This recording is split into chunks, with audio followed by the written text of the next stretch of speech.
Hi friends, నా పేరు చరణ్. ఈరోజు వీడియో వచ్చేసరికి ఎస్ఎస్ఎంఈ 29 సినిమాకి సంబంధించిన ఒక ఏదైతే స్టోరీ సంబంధించిన మాట్లాడుకుందాం అనుకున్నాం కదా. సో అదైతే తీసుకొచ్చాను.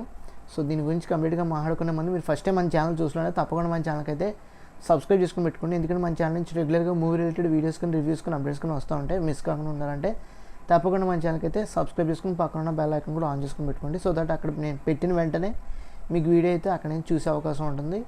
సో అది ఓవరాల్గా. సో ఇంక లేట్ లేకుండా డైరెక్ట్గా టాపిక్లోకి వెళ్ళిపోదాం.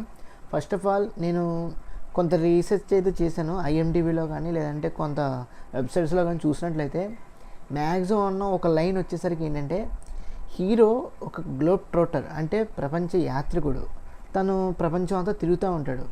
బేసికల్గా ఇందులో ఏంటంటే మనకి గ్లోబ్ ట్రోటర్తో పాటు మనకి ఎక్కువగా మహేష్ బాబు గారిని అడవుల్లో చూపించడం కానీ, లేదనుకుంటే ఇప్పుడు వచ్చిన ఒక పోస్టర్ ఏదైతే ఉందో మ్యూజిక్ రిలీజ్ చేశారు కదా, ఆ పోస్టర్లో చూసినా కానీ మనం బేసికల్గా రాజమౌళి గారు కెన్యా వెళ్ళి అక్కడంతా ఫారెస్ట్ సంబంధించిన ఫొటోస్ కూడా మనకు రిలీజ్ చేయడం జరిగింది కదా. సో కంప్లీట్గా తెలిసింది ఏంటంటే అమెజాన్ అడవుల్లో జరుగుతుంది, ఆఫ్రికా అడవుల్లో కూడా జరుగుతుంది.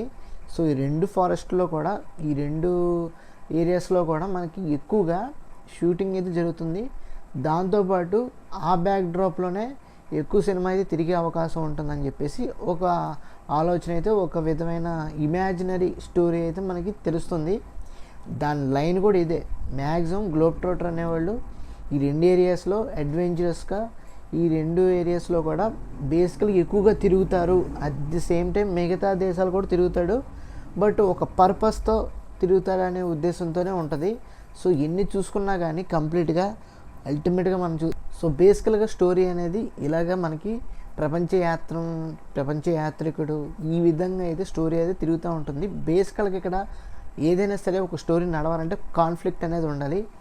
మన రాజమౌళి గారు కాన్ఫ్లిక్ట్ పెడతారు, at the same time mythology సంబంధించింది కూడా కొంత యాడ్ చేశారనేది మనకు గట్టిగా తెలుస్తుంది. ఎందుకంటే మహేష్ బాబు గారి ఆ లుక్ ఏదైతే వచ్చిందో, ఏదైతే మనకి షర్ట్ ఏదైతే టీషర్ట్లో శివుడికి సంబంధించిన త్రిశూలం కానీ, నంది కానీ, డమరుకం కానీ ఇవన్నీ కూడా తెలియజేసేది ఏంటంటే మైథాలజీ పరంగా కూడా, మన హిస్టరీ పరంగా కూడా, హిందూ ధర్మానికి సంబంధించిన, హిందూ పురాణాలకు సంబంధించిన కూడా కొంత ఆస్పెక్ట్ అయితే ఈ సినిమాలో ఉంది.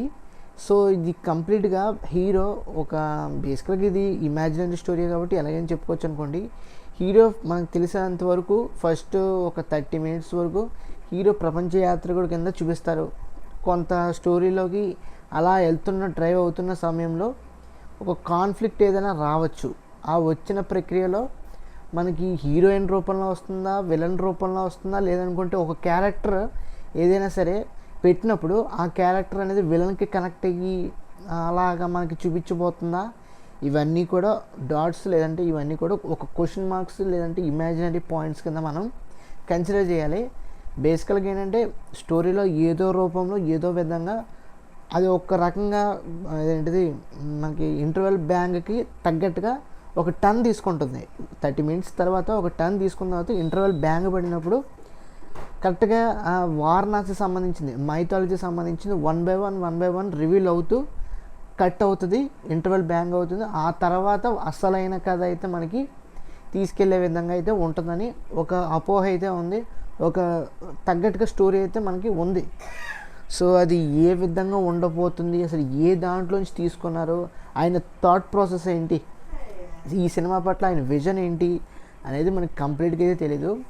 బేసికల్గా ఫస్ట్ 30 minutes కోసమే గ్లోబ్ ట్రోటింగ్ అనేది ఒక ఆస్పెక్ట్ పెట్టినట్లయితే అంతగా మనకి కిక్ అనేది అనిపించదు. బట్ ఇందులో చూసుకున్నట్లయితే మనకి లేదంటే మనకి లెఫ్ట్ అండ్ రైట్ లేదంటే బ్యాక్ అండ్ ఫ్రంట్గా మనకి ఏదైనా సినిమాలో కట్స్ ఏదైనా అటు గ్లోబ్ ట్రోటర్ చూపిస్తూ, ఇటు అసలైన మైథాలజీ చూపిస్తూ ఏదైనా చేసినట్లయితే మ్యాజిక్ అనేది స్క్రీన్ మీద డెఫినెట్గా రాజమౌళి గారు మహేష్ బాబు గారిని కొత్తగా చూపించినట్టే, అట్ ది సేమ్ టైం ఆయన విజన్ ఏంటో మనకు తెలుస్తుంది.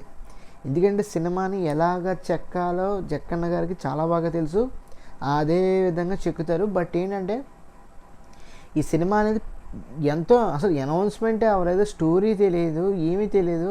నిజంగా జనాలందరికీ కూడా మంచి హైప్ ఎక్కించే విధంగా స్టోరీ పట్ల చాలా క్యూరియాసిటీని అయితే బిల్డ్ చేశారు. అసలు ఏంటి, ఏముంది, అసలు ఏంటి, ఎప్పుడు వస్తుంది, ఎప్పుడు తెలుసుకుంటాం, అసలు ఏంటి ఓవరాల్ సబ్జెక్ట్ ఏంటి, అసలు ఎప్పుడు రిలీజ్ అవుద్ది, ఈ సినిమా ఎలా ఉండబోతుంది విజువల్గా కానీ, సౌండ్ పరంగా కానీ, లేదనుకుంటే యాక్టర్స్ పరంగా కానీ, పెర్ఫార్మెన్స్ పరంగా కానీ, అసలు రికార్డ్స్ ఏంటి, కలెక్షన్స్ ఏంటి, అసలు బాక్స్ ఆఫీస్ ఏంటి, ఆ అప్రిషియేషన్ ఏంటి, ఆ అప్లాస్ ఏంటి, అసలు ఎలా ఉంటుంది, సెలబ్రేషన్ ఏంటి, ఇవన్నీ కూడా క్వశ్చన్ మార్క్ కిందే ఉంటుంది.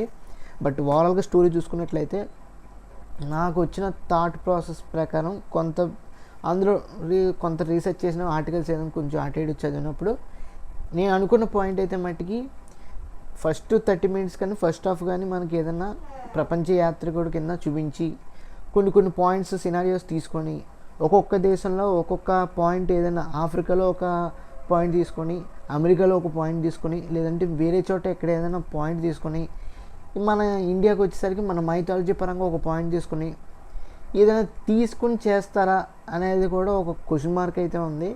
సో ఖచ్చితంగా మైథాలజీ ఆస్పెక్ట్, వారణాసి ఆస్పెక్ట్, శివుడికి సంబంధించిన లాకెట్ ఉంది కదా, దానికి సంబంధించింది సెకండ్ హాఫ్లో 1 by 1 రివీల్ చేస్తూ క్లైమాక్స్ లేదంటే ప్రీ క్లైమాక్స్లో మనకి అస్సలైన విషయం అయితే గట్టిగా సీట్లో కూర్చోబెట్టే విధంగా, బిగించే విధంగా సినిమా అయితే ఉండబోతుంది. ఖచ్చితంగా రాజమౌళి గారు కూర్చోపెట్టి సినిమా లాస్ట్ వరకు కళ్ళు రెప్ప ఆడకుండా చేయించే విధంగానే ఆయన సినిమా అయితే తీస్తారని నమ్మకం అయితే గట్టిగానే ఉంది. ఎందుకంటే కీరవాణి గారి సౌండింగ్ చూస్తున్నట్లయితే ఫెంటాస్టిక్గా ఉంది. నెక్స్ట్ లెవెల్ రిఫ్రెషింగ్ మ్యూజిక్ అయితే ఇచ్చారు. ఫెంటాస్టిక్ మ్యూజిక్లో మనకి ఇక్కడి నుంచి ప్రమోషనల్ సాంగ్ అయినా కానీ, లేదనుకుంటే అది సౌండ్ ట్రాక్ అయినా కానీ ఇక్కడి నుంచి స్టార్ట్ అయింది. సౌండ్ మ్యూజిక్ అనేది ఏ విధంగా ఉందంటే నెక్స్ట్ లెవెల్ ఉంది. ఇక సినిమాలో ఎలా ఉంటుందో ఊహలకే వదిలేయాలి మనం. అది ప్రతి ఒక్కరికి మన ఊహకే వదిలేసేటట్టు ఆయన చేశారు. సో ఎన్ని చూసుకున్నా కానీ, ఎన్ని రకాలుగా స్టోరీలు వేసుకున్నా కానీ, అల్టిమేట్గా నా పాయింట్ ఏంటంటే ఖచ్చితంగా ఈ సినిమానే సెకండ్ హాఫ్ నుంచే వారణాసి చుట్టూ తిరిగే అవకాశం అయితే ఉంటుంది. క్లైమాక్స్ పార్ట్ మాత్రం ఎక్స్ట్రాడినరీగా రాజమౌళి గారు ఆయనకున్న క్రియేటివిటీతో బాహుబలికి ఎలా చూపించారో, త్రిబులాన్ని ఎలా చూపించారో, at the same time SSME 29 globe trotter కూడా అదేవిధంగా జనాలు చూపించబోతున్నారు. సో విట్నెస్ చేయడానికి మనం చాలా రెడీగా అయితే ఉండాలి, అంత మించి ఇంకేం లేదు. ఈ సినిమా మనకి దాదాపు 3 గంటలు ఉండే అవకాశం ఉంటుంది. లేదనుకుంటే కొంచెం పెంచాలి, స్టోరీ నేను బాగా చెప్పాలనుకుంటున్నప్పుడు, డ్రామా ఎక్కువ ఉంటుందన్నప్పుడు కొంచెం పెంచినా కానీ అరౌండ్ 3:30 వరకు, 3 hours 30 minutes వరకు ఉండే అవకాశం ఉంటుంది మ్యాక్సిమం. సో లేదనుకుంటే 3 వరకు చేస్తారు, 3 hours వరకు సినిమా అయితే ఉంటుంది. సో లెంత్ అయితే ఖచ్చితంగా ఎక్కువే ఉంటుందని పెట్టేసుకోండి. రెండోది ఏంటంటే ఈ సినిమా విజువల్గా, ఆడియో పరంగా రెండు కూడా ఫెంటాస్టిక్గా అయితే ఉండబోతున్నాయి. విజువల్ ట్రీట్తో పాటు మ్యూజికల్ ట్రీట్ కూడా కీరవాణి గారు, రాజమౌళి గారు ఇద్దరు కూడా విజువల్ ట్రీట్తో పాటు మ్యూజికల్ ట్రీట్ కూడా గట్టిగానే ఇవ్వబోతున్నారు. అందులో నో డౌట్ అట్ ఆల్. ఎందుకంటే ఈ సినిమా అనేది నేషనల్ లెవెల్లో కాదు, ఇంటర్నేషనల్ లెవెల్లో, గ్లోబల్ లెవెల్లో సినిమా చేస్తున్నారు కాబట్టి డెఫినెట్గా అందరికీ నచ్చే విధంగా విజువల్ పరంగా, మ్యూజిక్ పరంగా కూడా చాలా జాగ్రత్తగా కేర్ తీసుకుని సినిమా అయితే డిజైన్ చేస్తూ, క్రాఫ్టింగ్ చేస్తూ ముందుకు వెళ్తున్నారు. సో అందులో no doubt at all. So maximum నేను చెప్పిన స్టోరీ ఏదైతే మీకు ఉందో అది ఖచ్చితంగా ఉండొచ్చు, ఉండకపోవచ్చు, మనం చెప్పలేం. బట్ ఇదే మ్యాక్సిమం అయితే లైను, అది మట్టికి ఇది ఓవరాల్గా కథ అయితే, ఇమాజినరీ స్టోరీ అయితే. న్యూ థిరీస్ బయట తిరుగుతున్నాయి, ఫ్యాన్ థిరీస్, అందులో నాది కూడా ఒక థిరీ. సో అది ఓవరాల్గా ఈ సినిమాకి సంబంధించిన స్టోరీ అయితే. వీడియో అయితే చేయాలనుకున్నాను, డెఫినెట్గా చేశాను. మహేష్ బాబు గారి సినిమా ఖచ్చితంగా మనం చూడబోతాం. November 15th గ్రాండ్ లాంచ్ ఈవెంట్లో, అనౌన్స్మెంట్ వీడియోలో డెఫినెట్గా విట్నెస్ చేద్దాం. సో ఫ్రెండ్స్, మీకు ఈ వీడియో నచ్చినట్టే తప్పకుండా మన ఛానల్కి అయితే లైక్ చేయండి. ఎస్పెషల్గా మహేష్ బాబు గారి ఫ్యాన్స్ ఎవరైనా ఉంటే తప్పకుండా మన ఛానల్కి అయితే లైక్ చేయండి, చాలా స్పెషల్ లైక్స్ అయితే చేయండి. దాంతోపాటు మీ ఫ్రెండ్స్ అందరికీ కూడా షేర్ చేయండి. తప్పకుండా మన ఛానల్కి అయితే సబ్స్క్రైబ్ చేసుకుని ఫాలో అవుతుంది. Thanks for watching. See you again. Bye by.